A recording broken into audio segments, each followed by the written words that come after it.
Salut tout le monde, aujourd'hui on va parler d'un sujet qui me tient particulièrement à cœur, vous avez dû le voir dans le titre, je vais vous expliquer un petit peu comment devenir la meilleure version de vous-même et j'ai quand même une idée derrière la tête, c'est pas juste une vidéo lambda sur n'importe quel sujet, puisque moi ce qui m'a permis justement de devenir entre guillemets la meilleure version de moi-même, c'est le fait de me lancer dans l'entrepreneuriat et je vais vous expliquer ce que ça a changé chez moi et par conséquent ce que ça peut changer chez vous aussi si vous osez enfin vous lancer. On associe souvent justement l'entrepreneuriat et le développement personnel, en tout cas il y a beaucoup d'entrepreneurs qui abordent ce sujet et qui s'y intéressent énormément et ça tient à pas mal de choses en fait, puisque ce sont deux disciplines, si je peux appeler ça comme ça, qui se regroupent totalement. En tout cas moi je le ressens vraiment beaucoup en fait, surtout ces derniers temps, maintenant que je m'y intéresse vraiment et que j'ai fait la corrélation entre les deux. Et le truc le plus flagrant qui a changé chez moi, c'est ce que j'aime appeler le mindset. Donc le mindset, c'est l'état d'esprit. Quand vous êtes entrepreneur, vous êtes dans un certain état d'esprit puisque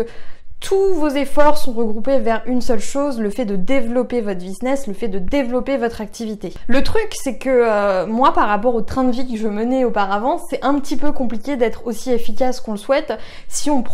met pas un point d'honneur en fait à prendre soin de soi, si on met pas un point d'honneur à se dire bon bah alors je vais manger plus équilibré parce que manger équilibré ça me permet d'être en meilleure forme, je vais me coucher tôt et je vais dormir 10 heures par nuit parce que après 10 heures par nuit je pète la forme, je vais arrêter de me prendre la tête avec toutes ces pensées parasites qui viennent un petit peu me miner le moral juste parce que je sais que si je continue à penser ces choses-là, si je continue à ruminer dans mon coin, jamais j'arriverai à développer mon entreprise. Et le fait justement d'avoir ma boîte, de me dire ouais voilà, il faut que je fasse mon chiffre d'affaires, ça dépend que de moi, cette indépendance financière dont on rêve tant, elle se mérite un petit peu quelque part, vous voyez. Et quoi de mieux finalement que de prendre soin de soi et de son état d'esprit général et de faire en sorte en fait d'être tout le temps en forme, d'avoir toujours la patate, en tout cas au maximum que vous pouvez. C'est quelque chose qui vient très naturellement finalement quand vous êtes vous-même responsable de votre activité, puisque ça dépend de vous. Si jamais un jour j'étais de mauvaise humeur au travail, c'est pas grave parce qu'il y avait mes autres collègues derrière pour rattraper le truc. Alors que là, si moi je suis de mauvaise humeur et que j'ai pas envie de travailler, personne pourra faire les choses à ma place et forcément je vais pas avoir les résultats que je veux, je vais pas augmenter aussi vite que je veux. Donc l'état d'esprit c'est quelque chose vraiment qui vient avec le temps, je pense. Parce que moi au début j'avais pas forcément conscience de tout ça, j'ai eu une grosse prise de conscience à ce niveau-là parce que comme je vous le disais, j'avais quand même un train de vie très très archaïque, le sport j'en faisais jamais, manger équilibré je savais pas ce que c'était, moi je suis très McDo, fast food etc. et c'est quelque chose justement qui commence à changer chez moi et je pense vraiment que j'aurais pas fait tous ces efforts là si derrière j'aurais pas eu mon blog à faire tourner, mon chiffre d'affaires à faire, etc. Donc le mindset c'est la première chose qui va vous permettre de devenir la meilleure version de vous-même et il n'y a rien de plus naturel que ça finalement quand on se lance dans l'entrepreneuriat. Autre avantage du fait d'être entrepreneur, c'est que vous poursuivez un but clair. C'est-à-dire que moi, mon but, tout simplement, c'est d'augmenter mes revenus, d'augmenter ma visibilité et d'augmenter justement mon entreprise, de faire en sorte qu'elle se développe, qu'elle devienne plus grande jour après jour. Et le fait d'avoir un objectif comme ça, c'est une chance, je trouve, que tout le monde n'a pas forcément. C'est un peu comme un but dans la vie, si vous voulez. Quand vous êtes salarié, vous pouvez pas avoir ce but-là, à part si vraiment vous êtes amoureux de la boîte dans laquelle vous êtes, ce qui est clairement pas le cas de tout le monde, je pense qu'on est bien d'accord. Et c'est vrai que moi-même en tant que salarié, quand je me levais le matin, j'avais pas franchement d'autre but que d'aller pointer mes horaires pour toucher mon salaire. Donc voilà, il y a quand même de meilleurs objectifs dans la vie, je trouve. Là, le fait justement de me dire mon objectif principal, c'est quelque chose qui se rattache à moi, c'est quelque chose qui se rattache à mon histoire, c'est quelque chose qui me tient à cœur et c'est quelque chose sur lequel j'ai vraiment envie de travailler tous les jours, c'est quelque chose qui me permet moi aussi de grandir et de devenir une meilleure personne jour après jour. En plus c'est formidable, je pense que là je vous apprends rien à nouveau, mais quand vous êtes entrepreneur vous avez ce sentiment de liberté, d'indépendance vis-à-vis du monde, vis-à-vis des employeurs, vis-à-vis des collègues que vous pouviez éventuellement avoir. En fait, vous vous sentez complètement libre, vous pouvez faire ce que vous voulez de vos journées, à condition bien sûr de rester focalisé sur cet objectif principal et de vous donner un maximum de mal, on va dire, pour atteindre cet objectif aussi rapidement que possible. Mais dans les faits, au niveau de l'organisation, au niveau de vos journées de travail, vous êtes entièrement libre, c'est-à-dire que vous n'avez pas envie de travailler, vous n'êtes pas dans le bon mood, c'est pas grave, vous allez le faire plus tard. Vous n'avez pas un patron derrière vous qui est là en train de vous dire il faut bosser maintenant et t'as pas le choix et c'est terminé. Ce qui peut être un mal comme un bien. Mais si vous êtes dans l'optique de devenir la meilleure version de vous-même, vous allez voir que cette liberté, cette indépendance sera dans la plupart des cas utilisée à bon escient. Je veux dire, je me surprends moi-même à voir que je suis quand même relativement raisonnable. On a tendance à penser que si on nous laisse chez nous toute la journée, on ne va rien faire, on va glandouiller et tout le monde sera content. Mais non, en fait, ça se passe pas comme ça. Puisque c'est votre entreprise dont il est question, vous êtes beaucoup plus responsable que quand vous êtes salarié. Et forcément, si vous avez la chance, comme moi, d'avoir trouvé un business qui vous convient, un business qui vous passionne et qui vous intéresse, vous n'aurez aucune difficulté à travailler dessus tous les jours et vous verrez sûrement même pas ça comme du travail, vu que ce sera vraiment du pur plaisir pour vous. C'est ça, en fait, aimer son travail. Comme le dit sagement Confucius, trouve un travail que tu aimes et tu n'auras plus à travailler un seul jour de ta vie. Et ben, c'est exactement ça. Le fait de pouvoir organiser mes journées comme je veux, ça fait que je suis détendue, je suis zen, je suis pas stressée, je veux dire. Je sais très bien que si tel jour je suis pas d'attaque pour faire une vidéo, pour écrire un article, bah c'est pas grave en fait, vis-à-vis de mon organisation, je peux me permettre de sauter un jour sans aucun problème et je peux m'organiser en conséquence. Idem quand il y a des sorties en famille, avec les amis, etc. C'est beaucoup plus facile, logiquement pour moi de me libérer, puisque je peux agencer ça comme je veux. Et le fait d'avoir les pleins pouvoirs comme ça sur votre vie, ça vous laisse un sentiment de bien-être énorme qui est communicatif. C'est un constat que j'ai fait justement quand je vois maintenant les gens qui sont salariés, qui ont tous l'air fatigués, qui ont tous l'air énervés. Moi-même j'étais comme ça en fait quand j'étais salariée. Moi-même j'étais tout le temps en colère, j'étais tout le temps énervée, j'étais tout le temps fatiguée. Et là je vois que j'ai une vie vraiment beaucoup plus calme, beaucoup plus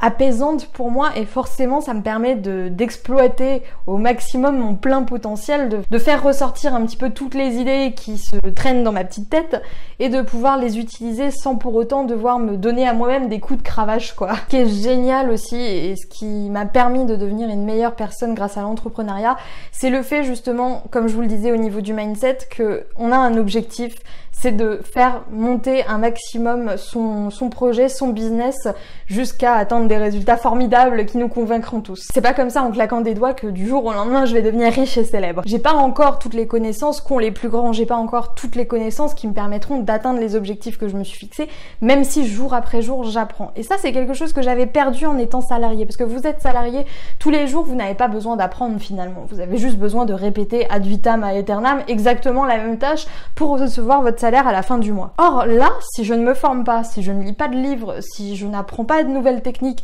pour vendre, pour parler, pour expliquer les choses, pour mieux me faire comprendre, si je ne me forme pas à toutes ces choses-là, forcément mon entreprise ne pourra pas voir ses résultats décoller. Et même sans ça en fait, c'est un apprentissage qui est tellement naturel quand vous êtes entrepreneur. Moi quand je vois tout ce que je savais à l'époque où j'ai ouvert mon blog et ce que je sais maintenant, je me dis mais c'est incroyable finalement en si peu de temps d'apprendre autant de choses. Ça me fait penser à mon amie Elodie de Objectif Lune Coaching, coucou à toi Bibi si tu passes par là, qui me dit souvent et dire qu'avant j'étais sous wordpress.com. Et quand on voit aujourd'hui où en est Elodie vis-à-vis de son entreprise, vis-à-vis de son activité, on se dit effectivement c'est incroyable qu'en si peu de temps elle ait fait des progrès aussi énormes. Et c'est le fait d'être entrepreneur en fait qui vous pousse à vous challenger, qui vous pousse à apprendre de nouvelles choses, là où quand vous étiez salarié vous n'aviez pas franchement besoin de savoir de nouvelles choses. La seule chose à laquelle vous pouviez éventuellement vous former, c'est les nouvelles procédures que vos patrons vous collent sous les yeux quoi. Donc c'est une chance je trouve quand même d'avoir un métier comme ça où on peut apprendre, où apprendre fait limite partie du travail. Je veux dire moi quand je prends le temps de lire un livre business, j'ai pas l'impression d'être en train de me détendre non plus quoi. Je suis là et j'apprends quelque chose, je fais quelque chose d'utile, je fais quelque chose qui me permet de me rapprocher un maximum de mon objectif principal qui est donc développer ma boîte. En fait vous relevez quotidiennement de nouveaux challenges en étant entrepreneur, vous allez sans arrêt au-delà de vos limites, vous ne vous arrêtez pas à ce que vous savez. Dès que vous savez quelque chose, vous vous dites bon, nickel, je le sais, c'est quoi la chose suivante à savoir? Et c'est cet état d'esprit-là, en fait, je pense, qui me permet justement d'apprendre autant de choses. C'est ce qui permet à tout plein de personnes d'apprendre autant de choses, c'est qu'on est tellement à fond dedans, on est tellement focus sur notre objectif qu'au final, on n'a pas le temps de s'empêtrer dans des choses où on est un petit peu trop à l'aise. Et même quand on commence à être un petit peu trop à l'aise dans certaines choses, on a envie par nous-mêmes d'en apprendre plus, d'en savoir plus pour pouvoir toujours faire plus. Et je pense honnêtement qu'il y a très très peu de métiers actuelle, en tout cas si vous êtes salarié, qui vous permettent d'obtenir ça, qui vous permet tous les jours de sortir de votre zone de confort, qui vous permet tous les jours d'essayer quelque chose de nouveau, d'apprendre quelque chose de nouveau et d'enrichir vos connaissances sur un sujet qui vous passionne vraiment. Et tout ça en fait, ça fait que vraiment, sans dire non plus je suis la meilleure personne sur Terre parce qu'on en est encore loin, j'ai vraiment le sentiment que la Mélanie que j'étais quand j'ai commencé mon blog en novembre et la Mélanie que je suis aujourd'hui sont deux personnes qui n'ont absolument rien à voir. Je veux dire, il y a plein de choses que j'ai appris sur moi-même, il y a plein de choses que j'ai appris sur la vie finalement, sur comment être plus heureux, comment me sentir mieux au quotidien, qui me traversait pas du tout l'esprit avant. Forcément, si vous travaillez 40 heures par semaine, c'est pas un emploi du temps, on va dire, qui vous permet de lire beaucoup de livres, sachant que quand vous rentrez, vous êtes crevé, vous avez peut-être pas envie de vous prendre la tête à lire un livre, vaut mieux regarder une série sur Netflix. Si je peux vous donner un conseil, si vous hésitez encore à vous lancer, n'hésitez plus. Je pense que vous avez compris maintenant que moi je vais pas vous lâcher là-dessus. S'il y a un moment pour se lancer, si vous attendez le bon moment pour vous lancer, ce sera jamais que ça arrivera. Donc lancez-vous tout de suite et voyez par vous-même si vous aussi ça vous fait autant de bien que ça. Quand je vois vraiment la vie que j'avais, la vision de la vie que j'avais quand j'ai commencé mon blog et la vision de la vie que j'ai maintenant et même la vie entière que j'ai maintenant qui est une vie beaucoup plus zen, où je me sens beaucoup mieux dans ma peau, où je me sens beaucoup mieux vis-à-vis de mon caractère, où j'ai vraiment le sentiment de devenir une meilleure personne jour après jour et de faire de mon mieux pour atteindre, on va dire, un petit peu l'idéal que je me suis fixé, c'est quand même quelque chose de formidable. Et le fait d'être entrepreneur vous permet de faire ça plus ou moins automatiquement en fait. Je pense que c'est un déclic qu'on a dans la tête. En fait, j'ai eu un déclic moi dans ma tête et je me suis dit bon, à un moment donné, si je continue comme ça, je vais pas y arriver. Et je pense vraiment que vos résultats vont décoller à partir du moment où vous allez justement faire le lien avec l'état d'esprit dans lequel vous vous trouvez, ce que vous pensez sur la vie, ce que vous pensez sur vous, ce que vous pensez de vous-même aussi, et le fait que vous avez des efforts à fournir, que vous avez besoin d'avoir certaines forces, on va dire, pour réussir à tenir une entreprise, pour réussir à vous appeler vous-même entrepreneur sans avoir honte et sans vous dire que c'est pas du tout légitime, comme ça a été un petit peu le cas pour moi au début. C'est légitime à partir du moment où vous essayez tous les jours de faire de votre mieux pour devenir la meilleure version de vous-même. Donc voilà, cette vidéo était peut-être un petit peu charabia dans tous les sens, je m'en excuse d'avance, en tout cas j'avais vraiment envie de partager ce message avec vous. N'hésitez pas à me partager votre avis dans les commentaires et à vous abonner si ce n'est pas encore fait. Moi je vous dis à demain pour une nouvelle vidéo sur la chaîne de Wonder Whale Queen.